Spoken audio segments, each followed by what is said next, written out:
이 새벽에 주 앞에 나오신 분들을 진심으로 환영합니다. 찬송가 456장 찬양드리겠습니다. 찬송가 456장입니다.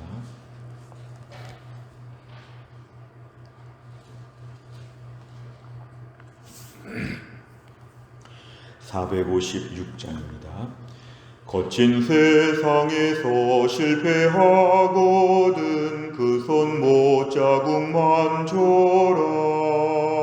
고된 일하다가 힘을 얻으리 그 손 못자국만 줘라. 그 손 못자국만 줘라. 그 손 못자국만 줘라. 주가 널 지키며 인도하시리 그 손 못자국만 줘라. 내가 어둠 속을 걸어갈 때에 그 손 못자국만 줘라.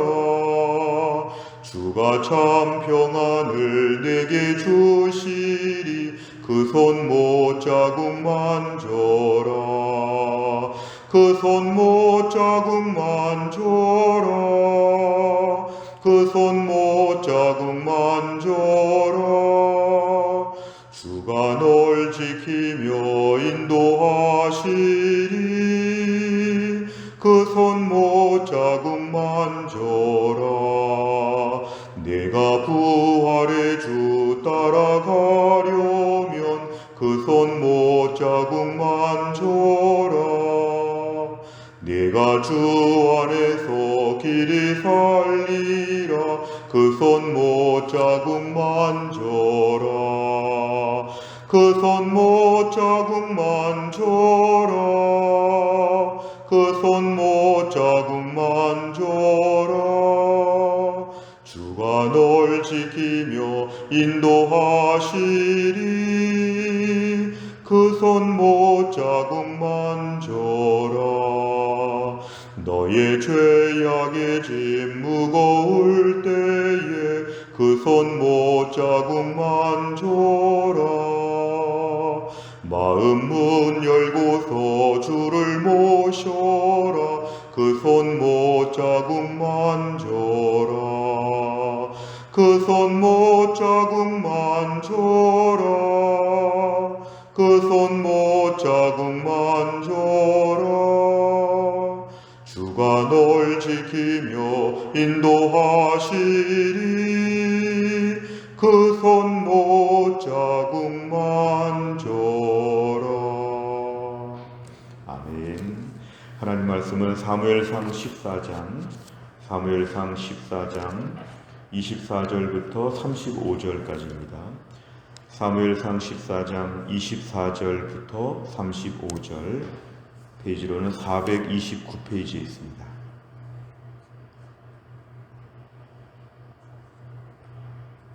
사무엘상 14장 24절부터 35절까지의 말씀을 저와 한 절씩 교독하시겠습니다. 이날에 이스라엘 백성들이 피곤하였으니 이는 사울이 백성에게 맹세시켜 경계하여 이르기를 저녁 곧 내가 내 원수에게 보복하는 때까지 아무 음식물이든지 먹는 사람은 저주를 받을지어다 하였습니다. 그러므로 모든 백성이 음식물을 맛보지 못하고 그들이 다 수풀에 들어간즉 땅에 꿀이 있더라. 백성이 수풀로 들어갈 때에 꿀이 흐르는 것을 보고도 그들이 맹세를 두려워하여 손을 그 입에 대는 자가 없었으나 요나단은 그의 아버지가 백성에게 맹세하여 명령할 때에 듣지 못하였으므로 손에 가진 지팡이 끝을 내밀어 벌집에 꿀을 찢고 그의 손을 돌려 입에 대매 눈이 밝아졌더라. 그때에 백성 중 한 사람이 말하여 이르되 당신의 부친이 백성에게 맹세하여 엄히 말씀하시기를 오늘 음식물을 먹는 사람은 저주를 받을지어다 하셨나이다. 그러므로 백성이 피곤하였나이다 하니 요나단이 이르되 내 아버지께서 이 땅을 곤란하게 하셨도다. 보라, 내가 이 꿀 조금을 맛보고도 내 눈이 이렇게 밝아졌거든. 하물며 백성이 오늘 그 대적에게서 탈취하여 얻은 것을 임의로 먹었더라면 블레셋 사람을 살육함이 더욱 많지 아니하였겠느냐.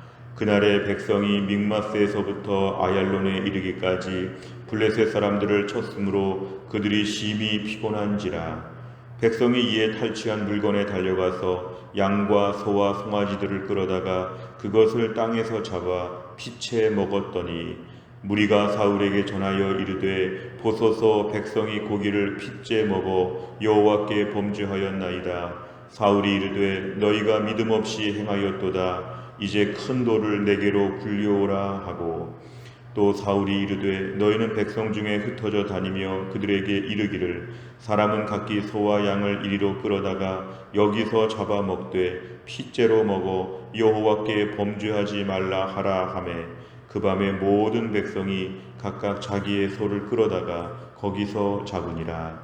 사울이 여호와를 위하여 제단을 쌓았으니 이는 그가 여호와를 위하여 처음 쌓은 제단이었더라. 아멘. 오늘 본문의 24절에 이날에 이렇게 말씀하는 것은 이제 블레셋과의 전쟁이 매우 치열한 때를 얘기합니다. 지금 블레셋과의 전쟁에서 이스라엘은 여러모로 볼 때 매우 약하였으나 하나님의 기적 같은 능력으로 파죽지세의 승리를 경험하게 되었는데 이제 시간만 조금 더 있으면 완전한 승리, 아주 큰 승리를 거둘 것이라고 지금 확신하여서 사울은 이 전쟁을 몰아붙이고 있습니다. 오늘 24절에 보면 좀 특이한 것은 지금 사울은 이스라엘의 군대에게 이런 걸 맹세시킵니다. 저녁에 모든 전쟁이 다 끝날 때까지 우리가 완전한 승리를 거둘 때까지 아무 음식물도 먹지 말라. 조금이라도 뭘 먹으면 저주를 받을 것이다. 이것은 굉장한 속박이 되었습니다. 지금 전쟁에 임하는 군인들이 얼마나 지치고 힘들고 어려울 텐데 일체 식사하지 말고 마치 군인들에게 하루 세 끼를 먹이지 않고 전쟁에 나가라고 하는 것처럼 아무것도 먹지 말라고 전쟁을 끝까지 완수하고 다 끝난 다음에 먹자. 다 끝난 다음에 조금만 더 몰아붙이자. 아마 이렇게 한 것 같습니다. 그래서 오늘 24절 끝에 보니까 모든 백성이 이제 모든 군인들이 다 음식물을 맛보지 못하고 굶은 채로 지금 전쟁을 몰아붙이고 있습니다.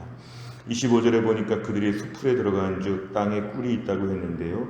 당시 이스라엘의 꿀들이 보통 나뭇가지나 바위틈이나 광야, 동물의 사체 이렇게 어찌 보면 우리와 조금 다른 경우인데요. 성경에 보면은 꿀은 이렇게 바닥에 흐른다고 할 정도로 주로 이렇게 아랫부분에 밑에 꿀이 있었는데 이러한 꿀들이 지금 다 눈앞에 보였지만 먹을 수 없다는 것입니다. 26절에 보니까 백성이 숲으로 들어갈 때 꿀이 흐르는 것을 봤지만 24절 사울의 맹세 때문에 일체 그것을 먹지 못했다. 손에 꿀이 묻어도 그것을 입에다가 댈 수가 없었다. 너무 두려운 가운데 지금 전쟁을 수행하고 있습니다. 자, 27절에 보면 지금 요나단이 등장하는데 사울의 아들 요나단은 아버지가 그렇게 맹세할 때 왕을 통해서 맹세할 때에 특별히 이걸 듣지 못했기 때문에 오늘 지팡이 끝을 꿀에 대서 입에다가 댔더니 눈이 밝아졌다. 이것은 그가 지금 꿀을 먹었다는 것입니다. 왕이 명령한 자기 아버지 왕이 명령한 것을 어기게 되었을 때 28절에 누군가 얘기해 줍니다. 이제 이 전쟁 중에 다 끝나기 전까지 음식물을 먹는 사람은 저주를 받게 되어 있습니다. 당신의 부친 사울왕이 이런 것을 명령했습니다. 그런데 그 결과 백성들이 지금 많이 피곤합니다. 이렇게 얘기를 했을 때 29절에 보면 요나단은 아버지에 대해서 이렇게 얘기합니다. 내 아버지께서 이 땅을 곤란하게 하셨다. 우리 아버지가 무리한 명령을 내렸다. 내가 꿀을 조금만 맛보고도 이렇게 눈이 밝아졌는데 백성들이 오늘 제대로 식사를 했으면 30절 얼마나 더 전쟁에서 큰 승리를 거둘 수 있었겠는데 우리 아버지가 참 잘못했다는 것이죠. 그러면서 요나단이 이제 꿀을 먹은 것에 대해서 이제 모든 사람들이 알게 되었습니다. 오늘 32절에 보니까 백성들이 탈취한 물건에 달려가서 양과 소와 송아지를 끌어다가 땅에서 핏째 먹었다. 하게 핏째 먹었다는 것은 레위기의 명령에 의하면 하나님 말씀을 어긴 것이었습니다. 피는 절대로 먹지 말라고 했기 때문에 핏째, 정신없이 지금 배고프게 먹는 것인데 33절에 이 소식을 사울왕이 알게 되었을 때 핏째 먹는 것을 알게 되면 백성들이 또 다른 범죄를 하는 것으로 만들었기 때문에 큰 돌을 갖다 놓고 그 돌 위에서 짐승을 잡아 먹으라고 이렇게 얘기합니다. 34절, 35절에 보니까 여기서 이 짐승들을 잡아 먹으라. 그러자 34절 끝에 보니까 백성들이 사울이 지정한 돌 위에다가 이제 정식으로 이제 도축을 해가지고 이제 잡아먹었다 얘기하고 있습니다. 35절에 보니까 사울은 하나님께 처음 제단을 쌓았다고 말씀합니다. 내용 관찰을 보시면 첫째, 믹마스 전투의 막바지에 사울이 병사들에게 내린 명령은 무엇입니까? 24절에 보면은 내 원수에게 보복하는 때까지 저녁 이 모든 건 전쟁이 다 끝날 때까지 아무것도 먹지 말고 먹는 시간도 아껴서라도 더 전쟁에 몰두하고 우리 다 끝나고 먹자 뭐 이런 것이죠. 무슨 일을 하면서 다 끝나고 먹자 이렇게 백성들 군인들을 몰아치고 있습니다. 두 번째를 보면 사울의 잘못된 명령으로 어떤 일이 발생합니까? 오늘 28절에 보니까 백성들이 매우 피곤하다. 굶주린 가운데 지금 전쟁을 벌이고 있고 넓은 지역에서 많은 사람과 상대했기 때문에 이스라엘의 군대가 지칠 수밖에 없었다. 33절에 보니까 백성들은 짐승을 잡아서 핏째 먹었다는 것은 레위기 말씀을 어기면서 하나님 말씀에 불순종하는 결과가 또 나왔다는 것이죠. 오늘 이 전쟁에서 백성들은 피곤하고 하나님 말씀을 더 큰 것을 어기고 이런 일이 지금 벌어지게 되었습니다. 세 번째를 보면 사울은 왜 전쟁 중인 병사들에게 금식을 명령했습니까? 오늘 본문의 이 금식이라고 하는 내용은 특별히 하나님의 특별한 지시사항이라고 볼 수도 없습니다. 오늘 이 금식을 통해서 전쟁을 더 잘 싸운다는 것도 없습니다. 이것은 순전히 오늘 사울이 개인적으로 오늘 조금만 더 몰아붙이면 전쟁이 다 끝날 테니까 우리가 식사하는 동안에 혹시라도 블레셋이 도망을 갈까 아니면은 또 다른 작전을 세울까 우리 마지막까지 몰아치자는 것인데 오늘 이것은 개인적인 그의 생각이었죠. 어떻게 보면 개인적인 확신이었습니다. 이 전쟁은 몰아붙일 때 조금 더 몰아붙여서 끝을 봐야 된다. 쉬었다가 하면 효과성이 떨어질 것이다.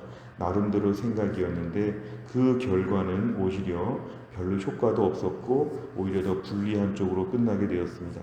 오늘 사실 사울은 35절에 좀 보면은 그가 여호와를 위하여 처음 쌓은 제단이었더라.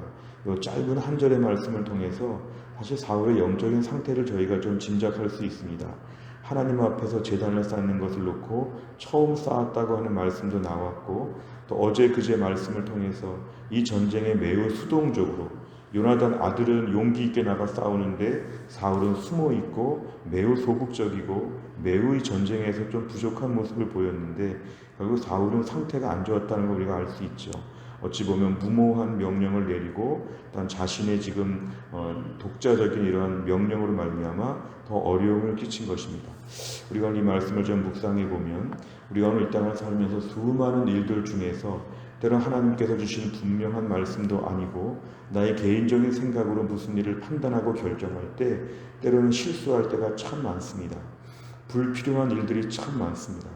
괜히 더 일을 어렵게 할 때도 참 많습니다. 오늘 말씀의 제목을 보면 독선과 자기중심적 판단에서 벗어나라 그랬는데요. 우리가 오늘 불필요한 인생의 규제가 많습니다. 나는 이렇게 저렇게 수많은 계획과 나만의 고정관념들이 많이 있는데 때로는 그런 것을 통해서 하나님이 어떻게 일하실지 또 지금 어떻게 하는 게 가장 좋은지에 대해서 제대로 판단을 못할 때가 참 많다는 것입니다. 오늘 사울이 백성들 군인들에게 금식을 명령한 것은 매우 부적합한 잘못된 명령이었고 그로 말미암아 백성들은 힘들고 하나님의 더 큰 말씀을 어기게 된 것이기 때문에 오늘 잘못했다면 우리 인생에도 이러한 식의 판단들이 많지 않은가.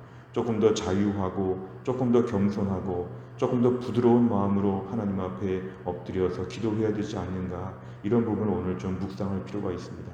네 번째를 보면 사울의 잘못된 명령으로 병사들이 굶주리고 동물을 핏째 먹는 범죄를 저지른 것을 보며 무엇을 느낍니까?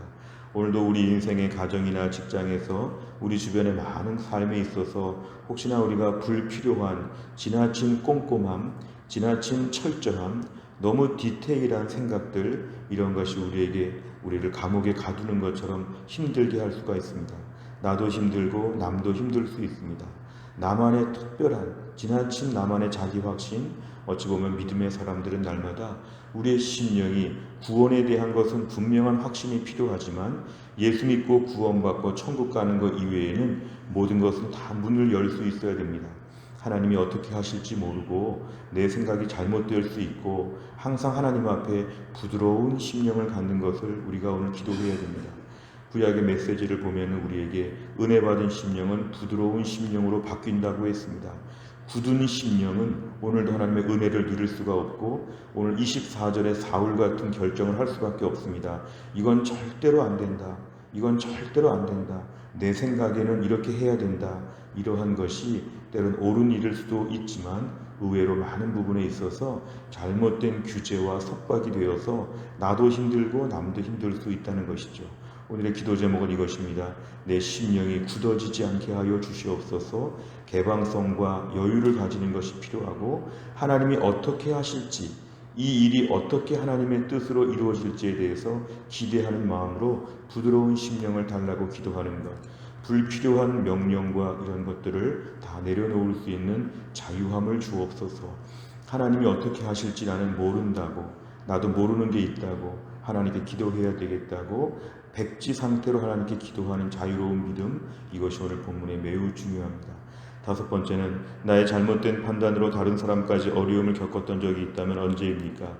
아집과 독선을 버리고 분별력 있게 행하며 공동체 지도자를 위해 중보하는 제자로 살기 위해 무엇을 결단하겠습니까? 특별히 오늘 말씀에 의하면 사울 왕의 위치가 왕이라고 하는 위치였기 때문에 가정이나 직장이나 어디 가든지 지도자, 리더의 자리에 있을 때 오늘 본문은 더 중요한 의미를 갖습니다. 하나님 아버지, 오늘도 우리의 삶 가운데서 철저하게 자유한 마음을 주시고 편안한 마음을 허락하여 주시고 오늘 사울 같은 이러한 불필요한 것을 매우 중요한 것처럼 고집하지 아니하도록 우리의 마음을 열어주시기를 원합니다. 우리 인생은 하나님 앞에 굳은 심령이 되지 않아야 됩니다.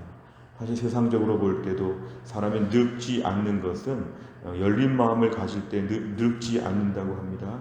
늙었다고 하는 증거는 아주 이렇게 속박에 매일 때 우리가 늙었다고 하는 표현을 씁니다. 오늘 말씀에서 우리의 심령에 부드러운 마음을 허락하여 주시고 불필요한 것으로 나를 스스로 가두고 괴롭히고 다른 사람까지 어려움을 주는 일들을 오늘도 우리가 버리게 하여 주옵소서. 하루 종일 주 안에서의 자유함과 편안함을 가지고 하나님의 일하심을 기대하며 또한 나를 기쁘게 달려갈 수 있기를 주의 이름으로 축원합니다. 기도하겠습니다. 하나님 아버지, 감사합니다. 오늘도 이 새벽에 우리에게 귀한 말씀을 주신 것 감사합니다. 인생을 살면서 오늘 사울이 불필요하게 군인들에게 금식을 명령하고 힘들게 전쟁을 하고 또한 짐승들을 핏째 잡아먹게 만드는 여러 가지 이러한 부작용들을 저희가 보면서 우리도 사울 같은 결정들을 할 때가 얼마나 많은지 모릅니다. 불필요한 것을 가지고 스스로를 괴롭게 하고 남들을 괴롭게 하고 굳은 마음과 딱딱한 마음을 가지고 이것은 절대로 안 되고 저것은 절대로 안 되고 나만의 이러한 속박들이 얼마나 많은지, 스스로 만든 규제와 스스로 만든 감옥들이 얼마나 많았는지 오늘 저희들을 하나님 돌아보게 됩니다. 오늘도 우리의 삶 가운데서 하나님이 어떻게 일하실지를 모르며 매일 여쭤보게 하여 주시고 매일 모든 것을 수용하게 하여 주시고 개방적이고 열린 마음을 가지고 하나님의 일하심을 편안하게 목도할 수 있는, 나를 내려놓고 하나님의 뜻과 결정을 존중할 수 있는 참된 자유함과 기쁨을 허락하여 주시기를 원합니다. 또 한 날 해성교에 흩어진 모든 성도들이 있는 자리에서 하나님의 은혜를 경험하게 하여 주시고 오늘도 주의 백성들 말씀 붙잡고 살 때 하루가 하나님의 자유하심과 하나님의 임의로 일하시는 하나님 모든 역사들을 더 편안하게 받아들일 수 있는 기쁨의 하루가 되게 하여 주옵소서. 교회 안에 몸이 아픈 분들을 한 분 한 분 고쳐주시고 모든 치료하는 과정에 하나님의 특별한 치유의 광선을 발하여 주시어 다 나을 수 있도록 하나님이 함께하여 주옵소서. 한날의 일정을 주님께 의지하오며 예수님의 이름으로 기도하옵나이다. 아멘. 매주 수요일마다 기도하는 100대 기도 제목은 양육과 훈련을 통한 성도들의 영적 성숙과 성장을 위해 43번부터 56번까지 오늘 꼭 기도해 주시기를 바랍니다. 주기도문 하겠습니다. 하늘에 계신 우리 아버지여, 이름이 거룩히 여김을 받으시오며 나라의 임하옵시며 뜻이 하늘에서 이룬 것 같이 땅에서도 이루어지이다. 오늘날 우리에게 일용할 양식을 주옵시고 우리가 우리에게 죄 지은 자를 사하여 준 것 같이 우리 죄를 사하여 주옵시고 우리를 시험에 들게 하지 마옵시고 다만 악에서 구하옵소서. 대개 나라와 권세와 영광이 아버지께 영원히 있사옵나이다. 아멘.